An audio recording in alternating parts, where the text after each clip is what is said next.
महाराष्ट्र की राजनीति इस वक्त गहरे शोक और बड़े बदलाव के दौर से गुजर रही है। पूर्व उप मुख्यमंत्री अजीत पवार के असामयिक निधन के बाद राज्य की सियासत में जो खालीपन पैदा हुआ, उसे उनकी पत्नी सुनेत्रा पवार ने आगे बढ़कर संभाला है।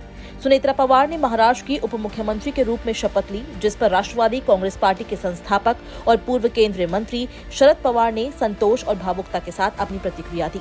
शरद पवार ने कहा कि ये उनके परिवार और पार्टी दोनों के लिए बेहद कठिन समय है, लेकिन जिम्मेदारियों से पीछे हटना किसी के हित में नहीं होता। सुनेत्रा पवार के लिए शरद पवार ने कहा कि ये खुशी की बात है कि उन्हें सेवा करने का मौका मिला है।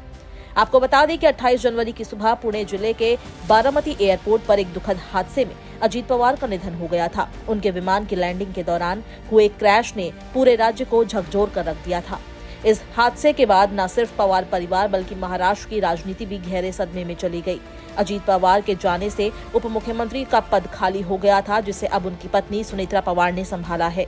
शरद पवार ने कहा कि सुनेत्रा पवार का ये कदम दुख की घड़ी में जिम्मेदारी निभाने का प्रतीक है। शरद पवार ने स्पष्ट किया कि इस वक्त उनका और पार्टी का पूरा ध्यान शोक संतप्त लोगों के साथ खड़े रहने और हालात को संभालने पर है। उन्होंने कहा कि फिलहाल किसी भी तरह के राजनीतिक फैसलों या रणनीतियों पर चर्चा नहीं की जा रही है। उनका कहना था कि राजनीति अपनी जगह है, लेकिन इंसानी रिश्ते और संवेदनाएं सबसे ऊपर होती है। ऐसे समय में संयम और समझदारी से आगे बढ़ना जरूरी है। एनसीपी के दोनों गुटों के संभावित विलय को लेकर चल रही चर्चाओं पर भी शरद पवार ने खुलकर अपनी बात रखी। उन्होंने बताया कि इस विषय पर अजीत पवार और जयंत पाटिल के बीच बातचीत जरूर हुई थी, लेकिन इसमें मुख्यमंत्री देवेंद्र फडणवीस की कोई भूमिका नहीं थी। शरद पवार ने साफ शब्दों में कहा कि इन चर्चाओं में किसी भी तरह की राजनीतिक सौदेबाजी नहीं हुई थी और न ही इसमें उनकी व्यक्तिगत भागीदारी थी।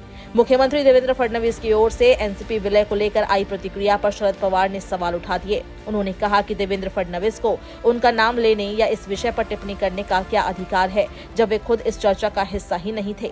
शरद पवार ने दोहराया कि ये बातचीत पूरी तरह आंतरिक थी और इसका उद्देश्य हालात को समझना था, न कि कोई तात्कालिक राजनीतिक फैसला लेना। महाराष्ट्र में चुनावों और सत्ता संतुलन को लेकर चल रही अटकलों के बीच शरद पवार का ये बयान अहम माना जा रहा है। उन्होंने साफ कर दिया है कि अभी किसी भी तरह के विलय, गठबंधन या बड़े राजनीतिक बदलाव पर चर्चा करना जल्दबाजी होगी। फिलहाल प्राथमिकता शोक से उबरने, संगठन को संभालने और राज्य में स्थिरता बनाए रखने की है।